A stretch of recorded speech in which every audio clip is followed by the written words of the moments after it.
Good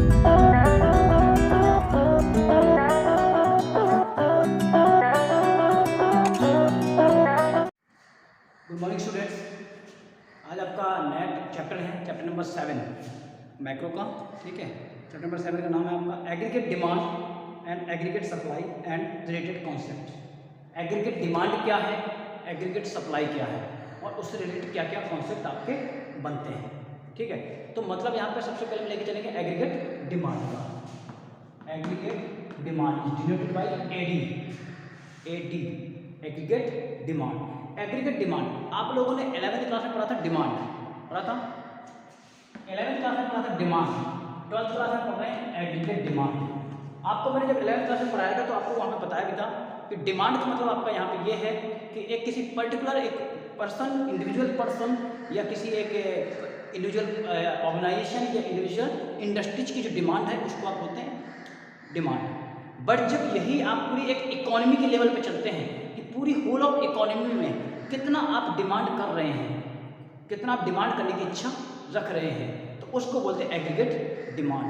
मतलब है कि whole of the country, total economy मतलब कि टोटल इकोनॉमी के अंदर आप कितनी डिमांड करने की इच्छा रखते हैं या कितना आप एक्सपेंडिचर करना चाहते हैं, उसको बोलते हैं एग्रीगेट डिमांड। मतलब है कि जब किसी एक पर्सन, एक इंडिविजुअल पर्सन जो खर्च करना चाहता है किसी चीज़ को परचेज करने के लिए, वो एक नॉर्मल डिमांड है। बट जब एक पूरी इकोनॉमी को निकालते हैं, पूरी एक इकोनॉमी की स्टडी करते हैं, तो उसको बोलते हैं एग्रीगेट डिमांड। तो यही था कि माइक्रो में आप पढ़ते हैं एक किसी इंडिविजुअल, किसी इंडस्ट्रीज डिमांड पढ़ते हैं, बट जब आप मैक्रो में आ जाते हैं तो वहाँ पे अपनी पूरी इकोनॉमी की डिमांड पढ़ते हैं। तो उसी लिए इकोनॉमी की डिमांड को बोला जाता है एग्रीगेट डिमांड। ठीक है, एग्रीगेट डिमांड को ही दूसरा एक नाम बोल सकते हैं एग्रीगेट एक्सपेंडिचर। एग्रीगेट एक्सपेंडिचर मतलब कि पॉसिबल एक्सपेंडिचर, आप मतलब कि कितना एक्सपेंडिचर करने की इच्छा रखते हैं, मतलब कि कितना एक्सपेंडिचर आप कमोडिटी या गुड्स एंड सर्विसेज में आप लगाना चाहते हैं। ठीक है, उनका पूरा टोटल उसको बोलेंगे एग्रीगेट डिमांड या एग्रीगेट एक्सपेंडिचर। मतलब है किसी गुड्स एंड सर्विसेज को परचेज करने के लिए आप कितना इच्छा रखते हैं खर्च करने की, कितना आप उन पर खर्च कर सकते हैं, इसको बोलते हैं एग्रीगेट डिमांड या एग्रीगेट एग्रीगेट एक्सपेंडिचर। याद रखिएगा यहाँ पे एक चीज कि आपने कितना पे किया है, ये आपका एग्रीगेट डिमांड नहीं है या ये आपका टोटल एक्सपेंडिचर नहीं है। टोटल एक्सपेंडिचर का मतलब यहाँ पे ये है, एग्रीगेट डिमांड का मतलब यहाँ पे ये है कि आप कितना एक्सपेंड करने की इच्छा रखते हैं, विल रखते हैं। आपके अंदर कितनी विल है, कितनी आपके पास परचेजिंग पावर है एक्सपेंड करने की। अगर आपके पास एक्सपेंड करने की, खर्च करने की 2 लाख रुपए तक की पावर है तो वो 2 लाख रुपए आपका एग्रीगेट डिमांड है। बट अगर आप केवल 10,000 रुपये पे कर रहे हैं तो इसका मतलब ये नहीं कि एग्रीगेट डिमांड आपकी 10,000 रुपये है। ठीक है, तो याद रखिएगा एग्रीगेट डिमांड का मतलब है यहाँ पे कि आप कोई भी पूरी इकोनॉमी, ठीक है, यहाँ पे टोटल इंडिविजुअल को नहीं लेंगे, कोई भी पूरी इकोनॉमी कितना एक्सपेंडिचर करना चाहती है गुड्स एंड सर्विसेज पे, उस टोटल एक्सपेंडिचर को बोलते हैं आप एग्रीगेट डिमांड। ठीक है, फिर ये है कि एग्रीगेट डिमांड को समझने के लिए कुछ पॉइंट्स हैं, कुछ कीवर्ड्स हैं जिनको जानना बहुत जरूरी है। अगर आप उनको जानेंगे तभी आप एग्रीगेट डिमांड को समझ पाएंगे। इन कीवर्ड्स को ले लेते हैं, एक एक करके लेते हैं सभी को। पहला पॉइंट ये है कि जो एग्रीगेट डिमांड है वो किसी एक पर्टिकुलर गुड्स या पर्टिकुलर सर्विसेज के लिए नहीं यूज किया जाता है। किसी एक पर्टिकुलर गुड्स, जैसे मान लें कि अगर हम कह दें कि जो नारियल है, नारियल की डिमांड है इतनी, ठीक है, अगर हम इसको बोल दें कि नहीं 50 लोग खरीदते हैं पूरी इकोनॉमी में और मतलब कि पूरे कंट्री में जितने लोग नारियल खरीदते हैं, हम कहते हैं कि नारियल की इतनी डिमांड है, ये नहीं। एग्रीगेट डिमांड का मतलब है यहाँ पे कि एग्रीगेट डिमांड केवल एक किसी पर्टिकुलर गुड्स या सर्विस के लिए नहीं होती है। इकोनॉमी के अंदर जितने भी total goods and services produce किए जा रहे हैं उनको परचेज करने की जो आपकी विल है, जो आप एक्सपेंड करना चाहते हैं, उस टोटल को बोलते हैं आप एग्रीगेट डिमांड। ठीक है, तो याद रखिएगा एडी मतलब एग्रीगेट डिमांड के अंदर आपका कोई पर्टिकुलर गुड्स या सर्विस नहीं आता है। इकोनॉमी के अंदर जितनी भी टोटल गुड्स एंड सर्विसेज हैं वो सभी टोटल गुड्स एंड सर्विसेज उसके अंदर आते हैं। ठीक है, तो याद रखिएगा कि एग्रीगेट डिमांड के अंदर आपके केवल एक पर्टिकुलर गुड्स या सर्विस को नहीं लिया जाता किसी को, आप यहाँ पे टोटल के टोटल आप जितने भी आपके पास जितने भी आपके पास गुड्स एंड सर्विसेज हैं, सभी की क्या इच्छा है, सभी की क्या डिमांड है, सभी को कितना लोग खरीदना चाहते हैं, ठीक है, कितना लोग खरीदना चाहते हैं। यहाँ पे पे करने की बात नहीं कर रहे हैं। अगर पे कर रहे हैं तो वहाँ का एग्रीगेट डिमांड नहीं। एग्रीगेट डिमांड का मतलब यहाँ पे ये है कि पूरी इकोनॉमी कितना परचेज करना चाहती है, कितना रुपए खर्च करना चाहती है गुड्स एंड सर्विसेज को परचेज करने में। तो जितना वो खर्च करना चाहती है, विल रखती है, उसको टोटल को बोलते हैं आप एग्रीगेट डिमांड, ठीक है। ये एग्रीगेट डिमांड किसी एक पर्टिकुलर गुड्स से रिलेटेड नहीं होती है या पर्टिकुलर सर्विस से रिलेटेड नहीं होती है। ये टोटल आपके इकोनॉमी के अंदर जितने भी गुड्स एंड सर्विसेज पाए जाते हैं, जितने प्रोड्यूस किए जाते हैं, उन सभी की जो डिमांड है उसको मिलाकर के आप एग्रीगेट डिमांड। चलिए दूसरा पॉइंट क्या है एडी का, एक कॉन्सेप्ट ये भी समझिए कि जो एग्रीगेट डिमांड होती है वो आपकी एक अकाउंटिंग पीरियड में कैलकुलेट की जाती है, मतलब एक ईयर के अंदर इसको कैलकुलेट किया जाता है। इसलिए इसको यहाँ पर एडी को फ्लो भी बोलते हैं, फ्लो कॉन्सेप्ट, मतलब कि एडी क्या हो रहा है, वो फ्लो हो रही है, यहाँ से वहाँ वो बह रहा है। जैसे कैश है, कैश अगर यहाँ से वहाँ तक जा रहा है मतलब क्या, ये फ्लो हो रहा है। सेम यहाँ पे भी है कि AD each and every year में कैलकुलेट किया जाता है, इसलिए आप एग्रीगेट डिमांड को फ्लो कॉन्सेप्ट भी बोलते हैं, क्योंकि एक साल में कुछ होगी एग्रीगेट डिमांड, अगले साल में कुछ होगी, फिर अगले साल में कुछ और होगी। तो इसलिए क्या है, ये एग्रीगेट डिमांड जो आपकी है वो आपकी फ्लो कॉन्सेप्ट कहा जाता है, ठीक है। तो पहला क्या था कि एग्रीगेट डिमांड जो है आपकी वो किसी एक पर्टिकुलर गुड्स या सर्विस से रिलेटेड नहीं है, वो पूरी इकोनॉमी के अंदर जितने भी गुड्स एंड सर्विस से रिलेटेड है। दूसरा है ये फ्लो कॉन्सेप्ट होता है क्योंकि आप each and every accounting year में इसको कैलकुलेट करते हैं। थर्ड पॉइंट आपका आता है इसमें, थर्ड पॉइंट है आपका कि जो एग्रीगेट डिमांड है उसे दो मेथड से कैलकुलेट, दो बेस पे कैलकुलेट करते हैं। एक तो करते हैं general price level, general price level, general price level of goods and services, goods and services का जो जनरल प्राइस लेवल है उसके बेस पे कैलकुलेट करते हैं। और दूसरा करते हैं income level, income level of customer, ठीक है। तो दोनों पे कैलकुलेट करते हैं, मतलब कि जब जनरल प्राइस लेवल पे कैलकुलेट करते हैं तो इस पे आपकी रिवर्स आपकी थ्योरी होती है, मतलब कि एग्रीगेट डिमांड और जनरल प्राइस लेवल दोनों के बीच में रिवर्स रिलेशनशिप होती है या नेगेटिव रिलेशनशिप होती है। मतलब है कि अगर जनरल प्राइस लेवल इंक्रीज होता है तो एग्रीगेट डिमांड डिक्रीज होती है, अगर जनरल प्राइस लेवल डिक्रीज होता है तो एग्रीगेट डिमांड बढ़ती है। मतलब कि जो आपने डिमांड का कर्व पढ़ा था तो सेम आपका एग्रीगेट डिमांड का कर्व भी ऐसे बनता है। तो इसलिए जब आप एग्रीगेट डिमांड को जनरल प्राइस लेवल के बिहाफ पे कैलकुलेट करते हैं तो जो आपका स्लोप बनता है एग्रीगेट डिमांड का वो आपका डाउनवर्ड बनता है, जो आपका स्लोप बनता है वो डाउनवर्ड बनता है, जस्ट लाइक ऐसा आपका इस तरीके से। इधर आपकी एडी आ जाएगा, इधर आपका जनरल प्राइस लेवल आ जाएगा, ठीक है। तो देखिए मतलब कि जो आप एग्रीगेट डिमांड कैलकुलेट करते हैं उस एग्रीगेट डिमांड को आप कैलकुलेट करने के लिए आप दो बेस से बनाते हैं, एक तो आप जनरल प्राइस लेवल को बेस पे निकालते हैं और एक निकालते हैं आप income level. General price level का मतलब है कि गुड्स एंड सर्विसेज की एक नॉर्मल प्राइस लेवल क्या है जो कि इकोनॉमी में डिसाइड की जा रही है। तो इकोनॉमी में एक गुड्स एंड सर्विसेज की नॉर्मल प्राइस लेवल क्या है उसके बेस पे हम निकालते हैं कि एग्रीगेट डिमांड क्या है, लोग कितना खर्च करने की इच्छा रखते हैं। जैसे कि अगर मान लो इसका प्राइस बढ़ा दिया, जनरल प्राइस लेवल बढ़ गया, ठीक है, तो तब हम देखेंगे कि कितना लोग इस पर खर्च करना चाहते हैं।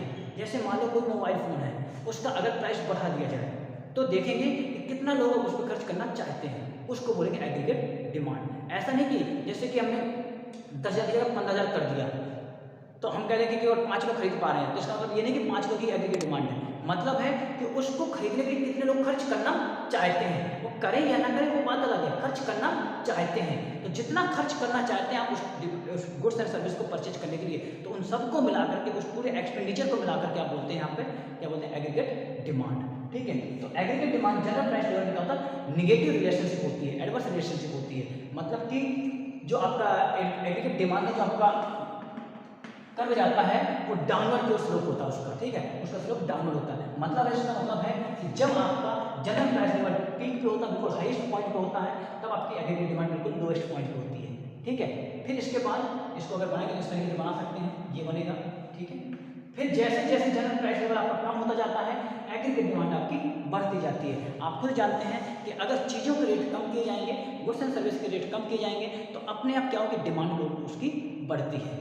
तो ठीक है, तो यहाँ पे बस याद रखना है कि जनरल प्राइस लेवल को एडी के साथ कंपेयर कर रहे हैं, मतलब कि यहाँ पे हम पूरी इकोनॉमी के सभी गुड्स एंड सर्विस को पूरे को ले रहे हैं, ठीक है। हम किसी एक पर्टिकुलर आम या पर्टिकुलर सोयाबीन या पर्टिकुलर चाय या पर्टिकुलर कॉफ़ी किसी एक प्रोडक्ट की बात नहीं कर रहे हैं, ठीक है। तो मतलब है कि जो आपके इकोनॉमी में गुड्स एंड सर्विसेज पाए जाते हैं उन सब के जो जनरल प्राइस लेवल है उस जनरल प्राइस लेवल के साथ अगर हम कैलकुलेट करते हैं एडी तो उसकी नेगेटिव रिलेशनशिप होती है, ठीक है, और उनका जो कर्व वो नीचे को स्लोप जाता है, ठीक है। दूसरा है आपका इनकम लेवल। अगर इनकम लेवल के बेस पे देखते हैं तो इनकम लेवल के बेस पे देखेंगे तो जो हमारा एग्रीगेट डिमांड है वो इनकम लेवल की जस्ट पॉजिटिव कॉन्टेक्ट में रहता है, मतलब कि लोगों की इनकम लेवल, मतलब अब आप खुद सोचिए कि अगर आपकी इनकम लेवल बढ़ रही है तो आप क्या करेंगे, आप ऑब्वियसली है कि आप खर्च करने की क्षमता बढ़ती जाएगी, आपकी परचेजिंग पावर बढ़ती जाएगी। परचेजिंग पावर का मतलब है कि कोई पर्सन कितनी कैपेसिटी रखता है किसी चीज़ को खरीदने के लिए, कितनी उसके पॉकेट पे मनी है, ठीक है। तो मतलब यहाँ पे ये है कि इनकम लेवल जो होता है तो एग्रीगेट डिमांड और इनकम लेवल का दोनों का पॉजिटिव रिलेशनशिप पाई जाती है, मतलब कि अगर इनकम का लेवल बढ़ता है तो एग्रीगेट डिमांड भी बढ़ती है, अगर इनकम का लेवल कम होता है तो एग्रीगेट डिमांड भी कम हो जाती है। इसलिए इसका जो स्लोप जाता है, इसका जो डाउनवर्ड स्लोप जाता है आपका वो जाता है ऊपर की ओर, एडी का स्लोप क्या जाता है ऊपर की ओर जाता है, ठीक है। तो ये याद रखिएगा कि आपका जो एग्रीगेट डिमांड है उसको दो ही बेस पे कैलकुलेट करते हैं, एक आपका है जनरल प्राइस लेवल को लेकर के और एक आपको इनकम लेवल को लेकर के। जो आपका +2 12th क्लास का कोर्सेज है उसमें आपका जनरल प्राइस लेवल के साथ स्टडी आपकी नहीं है, मतलब कि एडी की जनरल प्राइस लेवल के साथ क्या स्टडी है ये आपके सिलेबस में पार्ट नहीं है, फिर मैंने आपको नॉर्मल बता दिया है। अब इसके बाद डिटेल में आपका ये अभी नहीं है तो आप इसको नहीं पढ़ेंगे, डिटेल में आप ग्रेजुएशन में पढ़ेंगे, ठीक है। इसके बाद आपका इनकम लेवल, तो इनकम लेवल के बेस पे क्या है कि इनकम लेवल के बेस पे आपके सिलेबस में है वो आपको हम पढ़ाएंगे, ठीक है। तो मतलब है कि एग्रीगेट डिमांड को हम इनकम के लेवल पे भी जब कैलकुलेट करते हैं तो दोनों के बीच में पॉजिटिव रिलेशनशिप पाई जाती है, मतलब कि अगर इनकम आपकी बढ़ती जाती है कस्टमर की इकोनॉमी में लोगों की अगर इनकम बढ़ती जाती है तो क्या होता है उसका इफेक्ट ये पड़ता है कि उस इकोनॉमी के अंदर जो एग्रीगेट डिमांड है वो भी बढ़ेगी, और अगर इनकम लोगों की कम हो रही है तो एग्रीगेट डिमांड क्या होगी अपने आप डाउनवर्ड होने लगेगी, ठीक है। तो इनकम और एग्रीगेट डिमांड दोनों की ही पॉजिटिव रिलेशनशिप होती है, कि मतलब है कि अगर आपकी डिमांड बढ़ती है, मतलब अगर आपकी इनकम बढ़ती है तो आपकी डिमांड बढ़ेगी। जैसे आप खुद सोचिए कि मान लो अगर अभी आपके घर पापा की सैलरी मान लो 20,000 है, ठीक है, अगर इसकी जगह 20,000 की जगह अगर 50,000 सैलरी हो जाए, इनकम बढ़ जाए, अगर 50,000 बढ़ जाएगी तो आप खुद सोचिए कि आप क्या करेंगे। जब 50,000 जाएगी तो ऑब्वियसली है कि आप जो गुड्स नहीं खरीद रहे थे अब आप वो गुड्स भी खरीदना स्टार्ट कर देंगे। तो मतलब क्या है, जब गुड्स खरीदेंगे, इकोनॉमी में आप गुड्स खरीद रहे हैं, ऐसे हर कोई करेगा, जब ऐसे हर कोई करेगा तो क्या होगी अपने आप डिमांड बढ़ेगी। जब एक गुड्स की बढ़ती है डिमांड तो इकोनॉमी में सभी गुड्स की भी बढ़ेगी, तो जब सभी गुड्स को लेकर के देखेंगे तो एग्रीगेट डिमांड बढ़ेगी। तो यही चीज़ है कि जब इनकम बढ़ती है तो एग्रीगेट डिमांड भी बढ़ती है, और जब इनकम घटती है तो एग्रीगेट डिमांड भी घटती है। चलिए नेक्स्ट पॉइंट आपका ये है कि जो एग्रीगेट डिमांड है उसका मतलब ये नहीं है कि इकोनॉमी के अंदर कितनी आपकी गुड्स एंड सर्विसेज की फिजिकल क्वांटिटी मौजूद है, ठीक है। अगर आप ये सोचने लगे कि एडी का मतलब ये है कि पूरी इकोनॉमी में कितने गुड्स एंड सर्विसेज हैं वही आपकी क्या है एडी है, तो ऐसा नहीं है। इकोनॉमी के अंदर कितनी फिजिकल क्वांटिटी है गुड्स एंड सर्विसेज की ये आपका एग्रीगेट डिमांड नहीं है। एग्रीगेट डिमांड आपका वो है कि उन फिजिकल क्वांटिटीज को खरीदने की जो आप एक्सपेंडिचर करना चाहते हैं, टोटल एक्सपेंडिचर, उसको बोलते हैं आप क्या, उसको बोलते हैं आप एग्रीगेट डिमांड, ठीक है। तो एग्रीगेट डिमांड का मतलब यहाँ पे ये नहीं है, एग्रीगेट डिमांड का मतलब यहाँ पे ये नहीं है कि आपकी कितनी फिजिकल क्वांटिटी मौजूद हैं, कितनी फिजिकल क्वांटिटी आपकी गुड्स एंड सर्विस की पाई जा रही हैं इकोनॉमी में। एग्रीगेट डिमांड का मतलब है इसको आप क्या कैलकुलेट करते हैं टोटल एक्सपेंडिचर के बेस पे, ठीक है। तो एडी आपका फिजिकल क्वांटिटी नहीं है, क्योंकि फिजिकल क्वांटिटी में मेजर करना इम्पॉसिबल टास्क हो जाएगा, क्योंकि आप कहाँ देखेंगे कितनी यूनिट प्रोवाइड है, किसके इंडस्ट्रीज में कितनी यूनिट है, किसके इंडस्ट्री में कितनी यूनिट नहीं है। तो इसलिए एग्रीगेट डिमांड को फिजिकल क्वांटिटी के बेस में कैलकुलेट करना बहुत ही डिफिकल्ट होता है, इम्पॉसिबल लाइक टास्क होता है। इसलिए जो आपकी एडी है उसको फिजिकल क्वांटिटी में मेजर ना करके उसको मेजर करते हैं टोटल एक्सपेंडिचर के बेस पे, ठीक है। कि मतलब है कि टोटल एक्सपेंडिचर कितना है उन क्वांटिटी के लिए, कितना एक्सपेंडिचर टोटल क्वांटिटी के लिए किया जाएगा, ठीक है, उसको बोलते हैं आप एग्रीगेट डिमांड। नेक्स्ट पॉइंट आपका है नेक्स्ट मंथ आपका है कि टोटल एक्सपेंडिचर। टोटल एक्सपेंडिचर को बोलते हैं आप एग्रीगेट डिमांड, बट टोटल एक्सपेंडिचर को बोलते हैं एग्रीगेट डिमांड। इसका मतलब यहाँ पे ये है विश टू स्पेंड और what people plan to spend. मतलब है कि कितना लोग स्पेंड करने की इच्छा रखते हैं और कितना स्पेंड करने का प्लान करते हैं। टोटल एक्सपेंडिचर जो यहाँ पे लिया जा रहा है, total expenditure on the goods and service of the economy. Economy के गुड्स एंड सर्विसेज पे टोटल एक्सपेंडिचर क्या है, उसको जब टोटल एक्सपेंडिचर है तो यहाँ पर टोटल एक्सपेंडिचर का मतलब है कि विश टू स्पेंड, खर्च करने की इच्छा, विश टू स्पेंड और plan to spend. Plan to spend मतलब कि अगर मैं प्लान कर रहा हूँ कि मैं इतना रुपए इस पे खर्च करूँगा, तो इसका मतलब वो एग्रीगेट डिमांड हो रही है। ठीक है, यहाँ पे टोटल एक्सपेंडिचर मतलब यहाँ पे ये नहीं है कि आपने रियल में या एक्चुअल में आपने कितना खर्च किया है गुड्स एंड सर्विसेज पे। ठीक है, आपने रियल में कितना गुड्स एंड सर्विसेज कैलकुलेट खर्च किया है ये नहीं है। यहाँ पे ये है कि आप कितनी इच्छा रखते हैं खर्च करने की, या आपका कितना आपका प्लान है उस पर खर्च करने के लिए। ठीक है, ये आपके फॉलोइंग की पॉइंट्स थे जिनके बेस पे आप एग्रीगेट डिमांड शायद लगभग आप समझ चुके होंगे। अब आपको इन फॉलोइंग पॉइंट्स के बेस पे हम बताते हैं कि एग्रीगेट डिमांड का मतलब क्या है। Aggregate demand is the sum total of the expenditure, मतलब कि एक्सपेंडिचर के पूरे टोटल है। एग्रीगेट डिमांड क्या है, एक्सपेंडिचर जो आपने टोटल किए हैं उनका सबका टोटल है। That the people plan to incur on the purchase of goods and services produce in the economy. मतलब कि लोगों के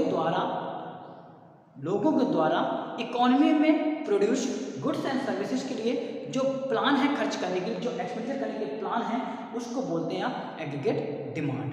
ठीक है, दूसरे वर्ड में इसको बोल सकते हैं during the period of accounting year corresponding to the different levels of income. मतलब है कि लोगों का प्लान है इकोनॉमी के अंदर गुड्स एंड सर्विसेज को परचेज करने के लिए, ठीक है, परचेज करने के लिए, और उस पर जो एक्सपेंडिचर हो रहा है उसको बोलते हैं एग्रीगेट डिमांड। तो मतलब है कि इकोनॉमी के अंदर जो गुड्स एंड सर्विसेज मौजूद हैं, इकोनॉमी के अंदर जो गुड्स एंड सर्विसेज मौजूद हैं, उनको परचेज करने का जो प्लान है, लोगों का जो प्लान है उस पर जो एक्सपेंडिचर हो रहा है डिफरेंट लेवल ऑफ इनकम के रिलेटेड है। तो मतलब है कि इनकम के रिलेटेड लोगों का जो खर्च करने का प्लान है इकोनॉमी में मौजूद गुड्स एंड सर्विसेज के लिए, उसको बोलते हैं एग्रीगेट डिमांड। ठीक है, तो मतलब है कि लोगों के अंदर लोगों को जो प्लान कर रहे हैं, इनकम के बेस पे जो प्लान कर रहे हैं कि कितना खर्च करना चाहते हैं, तो उसको टोटल को बोलते हैं एग्रीगेट डिमांड। ठीक है, यहाँ पे आपका एग्रीगेट डिमांड के बाद आपकी आ जाती है एग्रीगेट डिमांड का ही बोलते हैं aggregate demand schedule, aggregate demand curve, aggregate demand schedule and aggregate demand curve. मैंने आपको 11th क्लास में बताया था डिमांड शेड्यूल और डिमांड कर्व। डिमांड शेड्यूल बताया था आपको 11th क्लास में और डिमांड कर्व भी बताया था 11th क्लास में। सिर्फ यहाँ पे क्या हो जाएगा, एग्रीगेट और एग्रीगेट। तो यही चीज़ है कि जब आप एग्रीगेट डिमांड को, मतलब इकोनॉमी के अंदर जो टोटल एग्रीगेट डिमांड है, जब आप उसको टेबल के थ्रू दिखाते हैं, टैबुलेशन प्रेजेंटेशन करते हैं, टेबल के थ्रू दिखाते हैं, ठीक है, तो उसको बोलते हैं aggregate demand schedule, aggregate demand schedule. और जब आप इकोनॉमी के अंदर जो एग्रीगेट डिमांड है, जब आप उसे कर्व के थ्रू शो करते हैं, ग्राफिकल प्रेजेंटेशन शो करते हैं, तब आप उसको बोलते हैं एग्रीगेट डिमांड कर्व, तब आप उसको बोलेंगे एग्रीगेट डिमांड कर्व। ठीक है, तो दो ये कॉन्सेप्ट हैं। जब हम aggregate demand of the economy को जब आप टेबल के थ्रू शो करते हैं, तब आप उसको बोलते हैं एग्रीगेट डिमांड शेड्यूल। जब आप उसे कर्व के थ्रू शो करते हैं, ग्राफ के थ्रू शो करते हैं, तो उसको बोलते हैं एग्रीगेट डिमांड कर्व। ठीक है, ओके, चलिए इसको एक एग्जांपल के थ्रू समझते हैं कैसे करेंगे। ओके, चलिए अब आपका बिहेवियर ऑफ एडी, मतलब एग्रीगेट डिमांड का बिहेवियर क्या है, मतलब कैसा वो बिहेव करती है इकोनॉमी में। जो आपका एग्रीगेट डिमांड है कैसा बिहेवियर रखती है आपके इकोनॉमी में। तो सबसे पहले इसको समझेंगे हम एडी शेड्यूल के साथ, मतलब कि हम टेबल के साथ समझेंगे कि कैसा इसका बिहेवियर है। देखिए, आपको मैंने बताया है कि आपको आपकी क्लास के अकॉर्डिंग आपको एडी की ओर पढ़ना है इनकम के लेवल के बेस पे। ठीक है, यहाँ पे आपको जनरल प्राइस लेवल के बेस पे नहीं पढ़नी है। ठीक है, तो इनकम के लेवल पे पढ़ते हैं। पहले एक टेबल बना लेते हैं, एक साइड आपका इनकम, एक साइड आपका एडी। देखिए वाई और यहाँ पे आपका है इनकम, याद रखिएगा वाई इज डिनोटेड इनकम और एडी मतलब है आपका एग्रीगेट डिमांड या एग्रीगेट एक्सपेंडिचर। ओके, ए, ठीक है। तो अब वाई और एडी दोनों को लगते हैं, जहाँ देखिए इंसान की एक वैल्यू इनकम होती है, बहुत सारे इंसान ऐसे होंगे जिनकी इनकम क्या होगी, जीरो होगी, ठीक है। तो हम यहाँ पे इनकम को जीरो लेवल से लेकर चलेंगे, इनकम जीरो है, फिर आपकी इनकम बढ़ रही है, 20 रुपये हो गई, फिर आपकी इनकम 40 हो गई, ठीक है, फिर आपकी 60 हो गई, फिर आपकी 80 हो गई, ठीक है, फिर आपकी 100 हो गई, फिर आपकी 120 हो गई, ठीक है, फिर आपकी 120 हो गई। ओके, इतना इनकम आपका हो गया। एक्सपेंडिचर देख लेते हैं। अब आप बताइए कि अगर आपका इनकम जीरो है, अगर आपकी इनकम जीरो है तो आपका एक्सपेंडिचर कितना होगा, आपका एक्सपेंडिचर कितना होगा। बहुत सारे बच्चों का आंसर ये होगा कि सर जीरो होगा। नहीं, ऐसा नहीं होता। लोग क्या करते हैं, उनकी इनकम हो या ना हो, बट अपने सर्वाइवल के लिए, अपने सर्वाइवल के लिए वो कुछ ना कुछ खर्च करते ही करते हैं, वो अपना कुछ ना कुछ खर्च करते ही करते हैं। मान लो हमारी जॉब लगे या ना लगे, बट हम अपने सर्वाइवल के लिए कुछ ना कुछ खर्च करते ही करते हैं, ठीक है। मान लो कि अगर हमें स्कूल से मान लो कि सैलरी ना मिले, इनकम ना मिले, ठीक है, तो क्या है, इसका मतलब ये नहीं कि हम अपने सर्वाइवल मतलब खाना, कपड़ा, मकान, इन सब के लिए खर्च नहीं करेंगे। तो मतलब है कि लोगों के पास जब इनकम का लेवल जीरो होता है तब भी लोगों के पास एक्सपेंडिचर करने के लिए चीज़ें होती हैं, वो अपने सर्वाइवल के लिए एक्सपेंडिचर करते हैं। इसलिए आपका जीरो लेवल पर भी आपका एक्सपेंडिचर होगा, मान लेते हैं 30, ठीक है। अब देखिए यहाँ पे 30 है, मतलब कि जब आपकी इनकम जीरो है तब आपका एक्सपेंडिचर 30 है, पूरा इकोनॉमी का बोल रहे हैं, ठीक है। इकोनॉमी की इनकम जीरो है तो एक्सपेंडिचर 30 है। अब जैसे जैसे इनकम बढ़ती जाएगी तो आप भी जानते हैं कि इनकम का बढ़ना और एडी का क्या होगा, उसका भी बढ़ना, दोनों की क्या पॉजिटिव रिलेशनशिप है। तो आपकी इनकम बढ़ती जाएगी और एडी भी बढ़ता जाएगा। जैसे ही आपकी इनकम बढ़ी, 20 रुपये आ गई, तो आप क्या करेंगे, आप अपना एडी भी बढ़ा देंगे, आप अपना एक्सपेंडिचर भी बढ़ा देंगे, 35 हो गया। फिर आपकी इनकम बढ़ी 40, तो आप फिर बढ़ाएंगे। देखिए एक्सपेंडिचर भी आप एक साथ में इतना ज़्यादा नहीं बढ़ा देंगे कि तुरंत 30 की जगह क्या करते हैं 60 पहुँच जाए, तब आप क्या लॉस में पहुँच जाएंगे। एक जो रेशनल यूजर होता है वो क्या करता है, वो करता है कि जितना जरूरी है उतना ही एक्सपेंडिचर करता है, ठीक है। यही चीज़ है कि वो अगर कुछ चीज़ें ऐसी रह गई होंगी तो क्या करेगा, इनकम के बढ़ने पर वो चीज़ें भी खरीद लेगा, अगर और इनकम बढ़ती तो वो और चीज़ें खरीद लेगा। इसके बाद आपका जब 60 हो जाएगा फिर आपका 45 हो जाना है, फिर आपका 80 पे 50 हो जाएगी, 100 पे 55, फिर 60। तो देखिए जैसे जैसे आपका इनकम का लेवल बढ़ता जा रहा है वैसे वैसे आपका एक्सपेंडिचर भी बढ़ता जा रहा है, या आपका एडी भी बढ़ता जा रहा है। अब इसका कंडीशन का ये है कि जो आपका फर्स्ट कंडीशन पहुंचती है इस टेबल के लिए, ये आपका क्या demand schedule, aggregate demand schedule है, जो आपको दिखा रहा है एक तरफ इनकम और एक तरफ एग्रीगेट डिमांड। अगर इसके बेस पर ये निकालें कि आपकी जो इनकम है, ठीक है, जब जीरो है तो आपका एक्सपेंडिचर 30 क्यों है। पहला आपका ये बनती कंडीशन कि जब आपकी इनकम जीरो है तो आपका एक्सपेंडिचर 30 कैसे है इकोनॉमी का। तो इस कंडीशन का मतलब यहाँ पे ये होता है कि लोग इनकम हो या ना हो बट वो एक्सपेंडिचर करते हैं बिकॉज ऑफ सर्वाइवल, ठीक है। तो यहाँ पे लिख सकते हैं हम सर्वाइवल, ठीक है। तो मतलब है कि जब आपकी इनकम जीरो हो और फिर भी आपके खर्चे हो रहे हो तो इसका मतलब है कि आप अपने सर्वाइव के लिए खर्च कर रहे हैं, आप अपने जीने के लिए खर्च कर रहे हैं, ठीक है। जैसे लॉकडाउन वगैरह में भी देखा था लोगों ने पिछले वाले लॉकडाउन में कि लोगों के पास इनकम नहीं थी पर लोग क्या कर रहे थे, खर्चा, ऐसा नहीं कि खर्चा नहीं कर रहे थे, वो खर्चा कर रहे थे, सब्जी खरीद रहे थे। तो जो सब्जी खरीदने पे खर्चे हो रहे थे इकोनॉमी में, टोटल इकोनॉमी में, ठीक है, वो क्या था आपका, वो था आपका इनकम जीरो और एडी का बढ़ना। तो यही चीज़ था कि आपकी इनकम जब जीरो होती है तब भी आपका एग्रीगेट डिमांड कुछ ना कुछ होती है, ठीक है। तो पहला पॉइंट क्या है आपका, पहला फर्स्ट पॉइंट आपका यहाँ बनता है कि जब आपकी इनकम जीरो होती है तो एग्रीगेट डिमांड क्या होती है, आपकी कुछ ना कुछ एग्रीगेट डिमांड इकोनॉमी में होती है। वो होती इसलिए क्योंकि बिकॉज ऑफ लोग सर्वाइवल के लिए कुछ ना कुछ परचेज करते हैं। दूसरा आपका पॉइंट बनता है 40 के बाद, 40 के बाद बनता है, 40 के बाद क्या बनता है, दूसरा पॉइंट आपका ये बनता है कि एक टाइम ऐसा आता है जब आपका, सॉरी अभी आपको दूसरा पॉइंट आपके कुछ और बता रहे हैं, ठीक है, एक पॉइंट हो गया, ठीक है। दूसरा पॉइंट आपका ये है कि दोनों के बीच में पॉजिटिव रिलेशनशिप होती है, दोनों के बीच में क्या होती है, पॉजिटिव रिलेशनशिप होती है। मतलब है कि इनकम अगर बढ़ रही है तो एग्रीगेट डिमांड भी बढ़ रही है।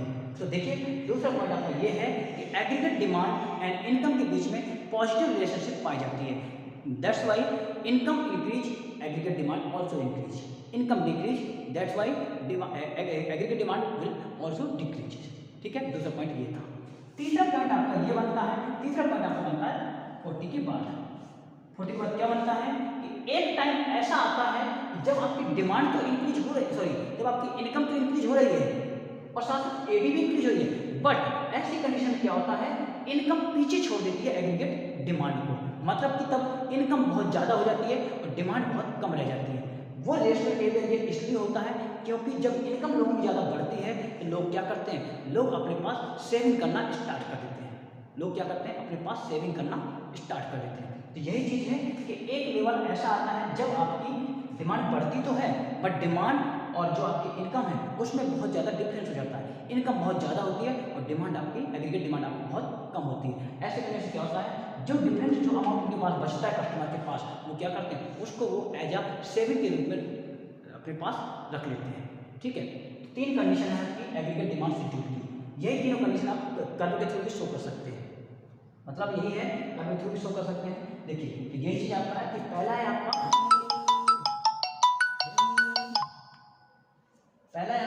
कि आपका इनकम का लेवल 0 होता है तब भी एग्रीगेट डिमांड आपकी होती है। इसका मतलब बिकॉज ऑफ सर्वाइवल, लोग सर्वाइव के लिए जीने के लिए कुछ ना कुछ खाते पीते हैं, चाहे मिले पैसा या ना मिले। दूसरा है कि आपका दोनों के बीच में पॉजिटिव रिलेशनशिप पाई जाती है, income increase AD increase, income decrease AD decrease. तीसरा आपका ये है कि एक लेवल ऐसा आता है जब आपका इनकम एडी को पीछे छोड़ देता है और इनकम आगे भाग जाता है। जैसे होता ना कि कोई भाग के आगे तुम्हें पीछे छोड़ के चला जाए, तो यही चीज़ है, इनकम एडी को पीछे छोड़ के और भाग जाता है। वो बिकॉज इसलिए भाग जाता है क्योंकि यहाँ पे इस एरिया में क्या होता है, जब लोगों की इनकम बढ़ती है तो लोग क्या करते हैं, उस अमाउंट का ज़्यादातर वो हिस्सा क्या करते हैं, अपने सेविंग के रूप में रख लेते हैं फ्यूचर के लिए। ठीक है, तो ये आपका डिमांड शेड्यूल था। ठीक है, तो आप लोग इन चीज़ों को पढ़िएगा, इसके बेस पे आप इसका डिमांड कर्व बनाइएगा। डिमांड कर्व में यही 3 पॉइंट आपके होंगे। ठीक है, तो डिमांड कर्व बनाइएगा।